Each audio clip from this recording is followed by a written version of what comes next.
There's a molecule sitting in a lab freezer right now that healed a rat's fully severed Achilles tendon. Surgeons cut the tendon all the way through. Then they gave the rat one compound.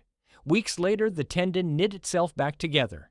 That compound is called BPC 157, and in 2023 the FDA banned it overnight. You woke up today with a body that runs on chemical instructions. Every time you heal a cut, sleep, build muscle, or get hungry, a tiny messenger triggered it. Those messengers are peptides, short chains of amino acids, the same pieces that build every protein in you. Think of a peptide as a key cut for one specific lock on the surface of a cell. A normal pill is more like a hammer. It hits everything nearby and hopes for the best.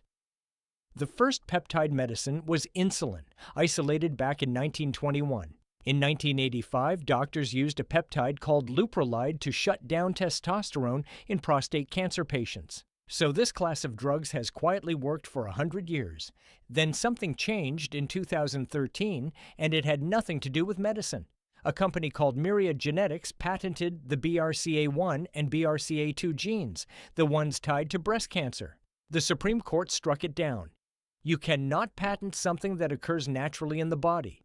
Good news for patients, strange news for pharma. Because if a compound already exists inside you, no company can own it, and no company will spend money on it. Getting one drug through FDA approval costs $100 million, sometimes more. Spend that on something you cannot protect, and your shareholders revolt. So promising peptides got stranded, effective, cheap, and commercially worthless. The workaround was the compounding pharmacy. Back in the 1800s, a pharmacist mixed your medicine by hand, custom for you. Modern compounders do the same thing at industrial scale, making custom doses factories won't. From 2014 onward, doctors could prescribe these peptides through compounders, and they did. BPC 157 for injury, GHRP2 and GHRP6 to release growth hormone, thymosin beta-4 to build new blood vessels. Patients healed faster, and critically, doctors were not seeing dangerous side effects. Here's a safety number that matters. Researchers look for the LD50, the dose that kills half the test group. For BPC 157, they never even found the dose that harms 1%. It was that well tolerated. Then in 2023, the FDA moved 19 of these peptides into the banned category. Compounders got the email. We cannot make this anymore. We're sorry. The official reason? Insufficient safety data, because they never completed full FDA trials. But there was no wave of injured patients. These compounds had been used for years. So, a fair question. Who actually benefits when a cheap, unpatentable compound disappears? Ask this. Every dollar a patient spends on a $15 peptide is a dollar not spent on a branded prescription. Even RFK Jr., now running Health and Human Services, has called the 2023 move illegal. Let me show you what these peptides actually do, one by one. GHKQ, a copper tripeptide your body makes less of as you age. Rubbed on skin, it boosts collagen and elastin, the stuff people pay for lasers to fake. BPC 107, the gut peptide that repairs tendons and is being studied for ulcerative colitis. TB 500, it pushes blood flow into an injured area, sending repair cells like reinforcements. MUTC, some users call it exercise in a vial. It raises VO2 max by making more cellular ATP. Melanotin 2. Inject it, catch a little sun, and your skin tans deeply. Warning label on that one. It also causes some of the strongest erections a man will ever have. Methylene blue. People swear it extends life. It also dyes your nails and hair blue. CJC Quinton95 with ipamorelin. Two signals that together push your own growth hormone up. Somatropin itself is growth hormone. Injected at night, it deepens sleep and speeds recovery. So why not inject all of it? Because every one of these carries a trade. Too much growth hormone, and your glucose climbs, your hands go numb, your bones thicken. That's acromegaly. Now back to the part pharma is genuinely afraid of. This vial holds tirzepatide, the same drug as the branded pen, made by a compounder. The pen gives one fixed dose once a week. Paint by numbers. The vial lets a doctor split that into tiny daily microdoses. fewer side effects for some patients. Lilly holds the patent on the branded formulation. They can sue anyone who copies it exactly. But the compounded version is different enough that a lawsuit would cost years and millions. So the easier route is regulatory pressure.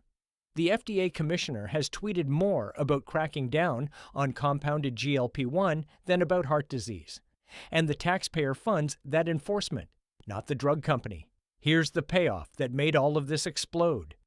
A young man came into a fertility clinic last year, morbidly obese, high insulin resistance, a sperm count too low to conceive.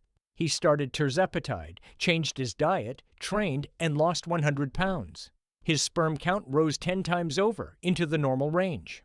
One peptide fixed the metabolism, and the fertility followed. Which points at the bigger threat these companies see coming.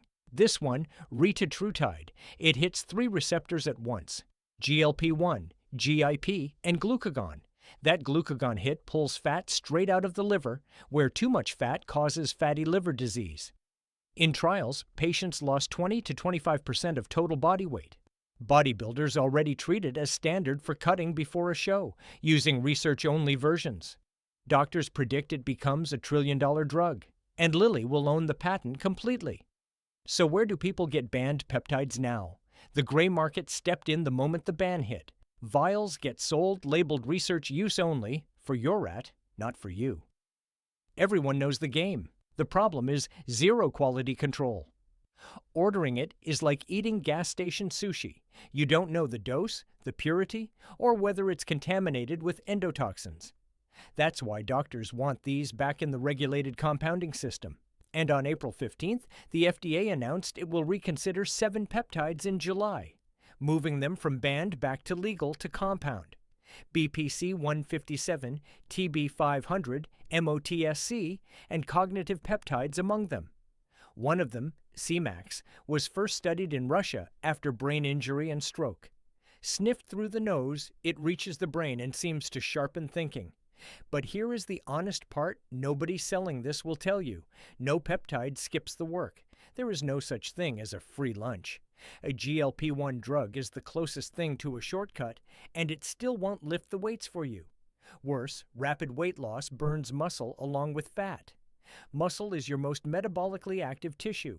Lose muscle, and your insulin sensitivity drops, which restarts the whole problem. So the next wave is bigger than peptides.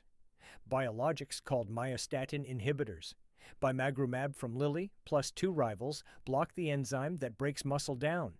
The plan: inject one drug to shed fat, another to keep the muscle. Now the scale of this. The top 4 AI companies earn between $58 and $62 billion. Semaglutide and tirzepatide alone will clear $55 billion this year. Peptides are already rivaling artificial intelligence for revenue. That's the demand. And the deeper reason cuts to why anyone should care. In the U.S., obesity rates run between 40 and 70% depending on the measure. Eat your greens and hit the gym stopped working for the population years ago. A surgeon put it bluntly. He opens up obese patients and their connective tissue is paper thin. Thousands of calories, almost no protein. Gaining fat while starving of building blocks.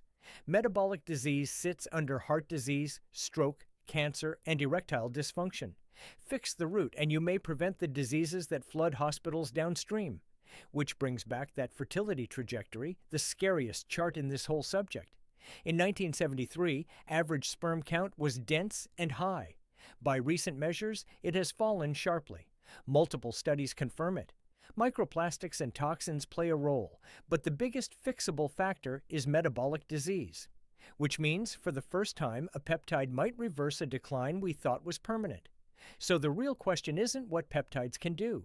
It's what happens when the cheapest, most powerful tools in medicine can't be owned by anyone. The compounds heal tendons, strip liver fat, and restart fertility for the price of a coffee. Someone decides whether you get access to them. Right now, that someone isn't your doctor. The 7 peptides face their vote in July. Watch what happens. Because the fight over these tiny keys is really a fight over who owns the locks inside your own body. And that answer is still being written.